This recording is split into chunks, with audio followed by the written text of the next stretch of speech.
Bom dia, boa tarde, boa noite, seja bem-vindo ao meu canal. Eu me chamo Josué.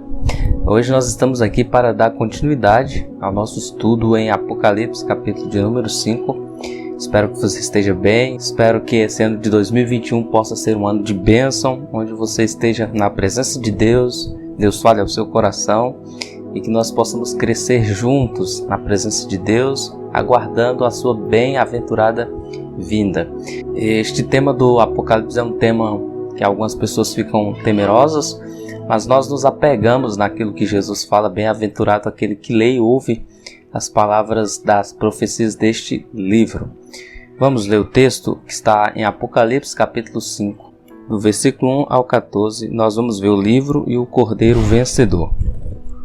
O texto nos fala: Então vi na mão direita daquele que está sentado no trono um livro em forma de rolo escrito de ambos os lados e selados com 7 selos. Vi um anjo poderoso clamando em alta voz, que é digno de romper os selos e de abrir os livros. Mas não havia ninguém, nem no céu, nem na terra, nem debaixo da terra, que podia abrir o livro ou sequer olhar para ele. Eu chorava muito, porque não se encontrou ninguém que fosse digno de abrir o livro e de olhar para ele. Então um dos anciãos me disse: Não chore, eis que o leão da tribo de Judá, a raiz de Davi, venceu para abrir o livro e os seus 7 selos. Então vi um cordeiro que parecia ter estado morto de pé no centro do trono, cercado pelos 4 seres viventes e pelos anciãos. Ele tinha 7 chifres, 7 olhos, que são os 7 Espíritos de Deus enviados a toda a terra. Ele se aproximou e recebeu o livro da mão direita daquele que estava sentado no trono. Ao recebê-lo, os 4 seres viventes e os 24 anciãos prostraram-se diante do cordeiro. Cada um deles tinha uma harpa e taças de ouro cheias de incenso, que são as orações dos santos. E eles cantam um cântico novo: Tu és digno de receber o livro, de abrir os seus selos, pois foste morto e com o teu sangue compraste para Deus homens de toda tribo, língua, povo e nação. Tu os fizestes reino e sacerdotes para o nosso Deus, e eles reinarão sobre a terra. Então olhei e ouvi a voz de muitos anjos, milhares de milhares e milhões de milhões. Eles rodeavam o trono, bem como os seres viventes e os anciãos, e clamavam, e cantavam em alta voz: Digno é o cordeiro que foi morto de receber poder, riqueza, sabedoria, força, honra, glória e louvor. Depois ouvi todas as criaturas existentes do céu, na terra, debaixo da terra e no mar, e tudo que neles há, que diziam: Aquele que está sentado no trono e ao cordeiro sejam o louvor, a honra, a glória e o poder para todo o sempre. Os 4 seres viventes disseram Amém, e os anciãos prostraram-se e o adoraram. Senhor Deus, nós acabamos de ler a Tua palavra. Deus, essa palavra tão magnífica que nos mostra que o Senhor está no controle, está entronizado, é soberano. Pai querido, que o nosso coração se encha de esperança, de força, Pai, de alegria ao saber, meu Deus, ao perceber a Tua dignidade, a Tua soberania. Pai, fale ao nosso coração, nós oramos para a glória do Teu Filho. Amém, Senhor. Bom, pessoal, o apóstolo João, ele está numa visão especial. No capítulo 4, ele já tinha tido um vislumbre daquele que está sentado no trono, uma referência ao Pai. Ele não chega a descrever Deus, porque isso seria uma profanação para o judeu. Por isso ele dá aspectos da semelhança daquele que está sentado no trono. Aqui ele vai falar sobre o Cordeiro, que é uma referência a Cristo, nosso Senhor. O texto começa falando de um livro. Na nossa tradução português está um livro, mas nós sabemos que provavelmente fosse um rolo, um pergaminho com 7 selos. Alguns estudiosos vão falar que esses 7 selos representam um testamento, uma espécie de testamento que precisava de pelo menos 7 testemunhas. Estudiosos como Simon Kitzmaker vai dizer que poderia ser 7 testemunhas, e fala da plenitude da dignidade do herdeiro. E isso fala da dignidade do nosso Senhor Jesus Cristo como o herdeiro perfeito. Na visão de João, esse livro está escrito por dentro e por fora. Isso fala da totalidade da obra da redenção. No próprio livro do Apocalipse está escrito que se alguém acrescenta ou se alguém tira alguma coisa daquilo que está escrito nas profecias deste livro, sua parte será tirada do reino de Deus. Então isso fala da totalidade, da plenitude, da completude da história da redenção. Há outros estudiosos que concordam que o que está escrito no livro, no pergaminho, fala-se da história da redenção. Diante do capítulo 6, que à medida que os selos são quebrados, são abertos, há um desenrolar na história. Então não se sabe ao certo o que seria o que está escrito ali. Provavelmente seja a história da redenção, não sabemos. A ênfase aqui é na dignidade daquele que vai abrir. Diante dessa visão, João ele percebe uma voz audível, estrondosa, poderosa, ecoando nos céus e perguntando quem era digno de abrir o livro. E aí faz-se uma investigação e não se acha ninguém digno no céu, provavelmente uma referência aos anjos, na terra uma referência aos homens, debaixo da terra provavelmente uma referência aos seres espirituais caídos, e nos mares uma referência a todos os animais, a todas as criaturas. Não foi achado ninguém digno de abrir o livro e desatar os seus selos. Diante dessa constatação, o apóstolo João, então, ele vai chorar muito, porque ninguém é digno de abrir o livro e desatar os seus selos. No versículo 5 e 6, então, para nossa alegria e surpresa, alguém apresenta aquele que é digno. Uma voz vem, uma voz de consolo, vem até João e diz: olha, não chores. É interessante que quando o cordeiro aparece, a voz de choro cessa e a voz de cântico ecoa. Quando Cristo aparece, a tristeza é encerrada e a alegria brota. Até que Cristo se revele na vida do homem, só há tristeza, incerteza e lágrimas. Mas quando o cordeiro é revelado, aí a esperança vem, a alegria nasce e aí a nossa tristeza se converte em esperança e alegria. Essa voz que apresenta o cordeiro vai apresentá-lo de três formas. Vai apresentá-lo como o leão da tribo de Judá, a raiz de Davi, e no versículo 6 como o cordeiro que, havendo sido morto, estava de pé, como cordeiro. A referência a essa figura tão fantástica e gloriosa como leão da tribo de Judá é uma referência messiânica a Cristo. Gênesis 49, versículo 9 e 10 tem uma referência, uma profecia messiânica acerca de Cristo como leão da tribo de Judá, falando que de Judá não se arredaria o cetro, que Judá seria um leãozinho e que, como um leão velho, também ele não temeria a nada. Então, esse leão da tribo de Judá é uma referência à realeza de Cristo, do Messias. Então, essa pessoa que se apresenta como o Rei dos Reis. Ele é o Rei dos Reis de toda a existência. Então, ele é o leão da tribo de Judá, isso que significa. Em segundo lugar, ele é apresentado como a raiz de Davi. Isso aqui implica para divindade de Cristo, para a eternidade de Cristo, porque senão veja que Jesus, como o homem, ele é descendente de Davi. Isso está nas genealogias apresentadas tanto em Mateus como em Lucas. Jesus é descendente de Davi como homem, mas como divino ele é a raiz de Davi, ou seja, ele é antes de Davi, ele é eterno.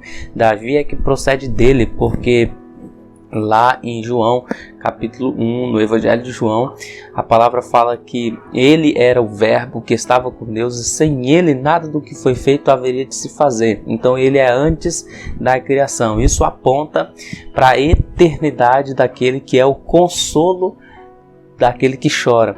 João está chorando, o digno é apresentado como consolo para João, porque ele vai abrir o livro, e as descrições são que ele é o leão da tribo de Judá, a raiz de Davi, e não só isso, mas ele é apresentado como cordeiro. Esse cordeiro ele Ele, na visão de João, no versículo 6, ele parece ter estado morto, mas está de pé. Isso fala da vitória do nosso Senhor e Salvador Jesus Cristo sobre a morte. Ele venceu a morte, venceu o inferno, venceu o pecado. Ele é vencedor. Veja que ele está na figura de um cordeiro. Quando se fala da redenção, da salvação, Jesus é apresentado como o Cordeiro de Deus. João, o Batista, lá em Mateus, capítulo de número 3, quando está batizando Jesus, e Lucas também vai nos revelar, Marcos vai nos revelar, que quando Jesus vem, o João, o Batista, filho de Zacarias e Isabel, aponta para Jesus como o Cordeiro de Deus que tira o pecado do mundo. A profecia messiânica que diz respeito a ele, lá em Isaías 53, vai falar que ele, como um cordeiro mudo, vai ao matadouro. E pelo seu sacrifício, pelas suas as suas pisaduras, as nossas transgressões foram saradas. Ele é o Cordeiro de Deus. Mas veja que esse cordeiro havia sido morto, mas estava de pé. Isso implica que ele venceu a morte, ele ressuscitou. Esteticamente, na visão de João, na descrição, se nós fôssemos pintar esse cordeiro, ele tem uma descrição estranha, porque são 7 chifres, 7 olhos e 7 espíritos. Não podemos esquecer que a linguagem apocalíptica é uma linguagem simbólica. Então, o que significa 7 chifres, 7 olhos e 7 espíritos? Estudiosos como Warren Wiersbe vão falar que chifres geralmente está relacionado ao poder, à força. Olhos está relacionado à sabedoria, está relacionado ao conhecimento. E os 7 espíritos falam da plenitude, da divindade. Então, 7 chifres seriam o poder perfeito, 7 olhos seria a sabedoria perfeita e 7 espíritos seria a plenitude, a presença perfeita. Isso aponta para 3 atributos que é aplicado ao Pai, por exemplo, lá no Salmo 139, como onisciência, onipotência e onipresença. Esses atributos se aplicam também ao Cordeiro, aquele que é digno. Jesus é todo poderoso, Jesus tem todo conhecimento agora como o Cristo glorificado, e Jesus é aquele que tem a plenitude da divindade, como Paulo fala lá em Colossenses capítulo 2. Nele habita corporalmente toda a plenitude da divindade. Quando João tem a visão desse cordeiro que é digno, ele se apresenta, toma da destra daquele que está sentado no trono o livro, e a partir do versículo 8 ao 10 nós vamos ver descrições do que esse cordeiro digno faz. Em primeiro lugar, ele é digno de tomar o livro. A palavra dignidade está relacionada à adoração. Adoração significa atribuir valor a. Somente Jesus Cristo tem um valor inestimável. Então, nesse sentido, ele é digno de ser adorado. Diante desse coro angelical, que em uníssono com os 24 anciãos, que representam toda a criação, os 4 seres viventes, os 24 anciãos, nós vamos ter algumas lições aqui nos cânticos de adoração desses seres viventes e dos 24 anciãos. No versículo 9, parte B, nós podemos ver que a adoração ela é um meio de evangelização. E no meio do cântico eles dizem: digno és de tomar o livro de abrir os selos, porque com o teu sangue compraste para Deus, homem de toda terra, tribo, língua e nação. Então veja que o sangue está presente no céu. Os anjos estão cantando sobre a cruz no céu. Então veja, nós aprendemos com isso que lá no céu não há necessidade de ninguém ser salvo. Isso é óbvio. E mesmo no céu, os anjos cantam sobre o sacrifício vicário do nosso Senhor. Eles cantam sobre o sangue, eles cantam sobre a cruz. A cruz é a centralidade da adoração no céu. A dignidade do Cordeiro está relacionada à sua morte e ressurreição. Então, nós aprendemos nesse cântico aqui o valor da evangelização, que está relacionado ao sacrifício de Jesus Cristo na cruz do Calvário. A maior demonstração de amor foi o que ele fez por mim e por você lá na cruz do Calvário. Também, esse sacrifício não se limita a um povo restrito.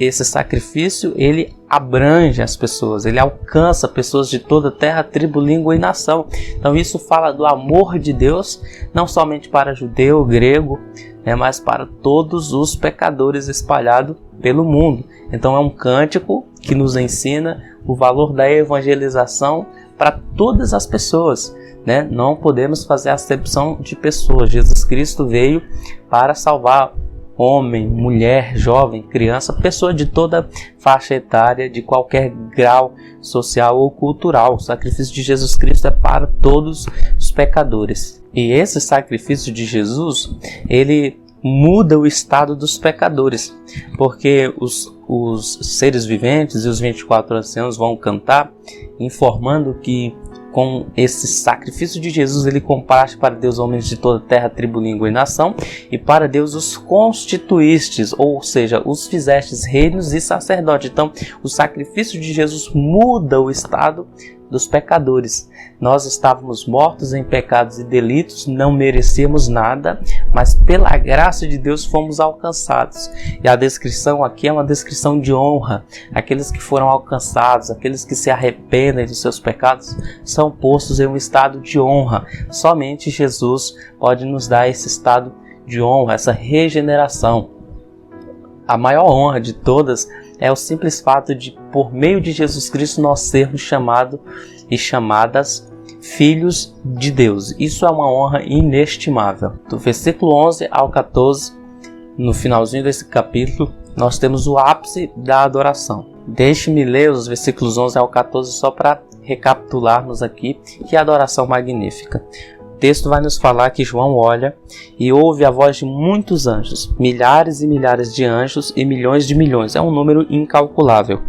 Eles rodeavam o trono, bem como os seres viventes e os anciãos, e cantavam em alta voz: digno é o Cordeiro que foi morto de receber poder, riqueza, sabedoria, força, honra e glória. Depois ouvi todas as criaturas existentes no céu, na terra, debaixo da terra e no mar, e tudo o que neles há, que dizem: aquele que está sentado no trono e ao Cordeiro sejam o louvor, a honra, a glória e o poder para todo o sempre. Os 4 seres viventes disseram amém, e os anciãos prostraram-se e o adoraram. Veja que coisa fantástica. A primeira vez que o Senhor Jesus Cristo veio aqui na terra, ele foi humilhado, mas ele voltará em glória para nos buscar, e hoje ele é honrado por todas as criaturas existentes no céu. E um dia ele será honrado também até por aqueles que o traspassaram. Mesmo que esses não reconheçam Jesus agora, um dia todo joelho se dobrará diante dele. Na primeira vez, Jesus veio em humildade e fraqueza, podemos dizer assim, como um cordeiro, né? Daí a figura de um cordeiro. Mas ele voltará como um leão, como rei dos reis e senhor dos senhores, em poder e grande glória. Momentos antes da crucificação, zombaram da realeza de Jesus, lhe dando uma capa fétida de um soldado romano, uma capa escarlate vermelha, lhe dando um cetro de bambu e uma coroa de espinho, humilhando ele.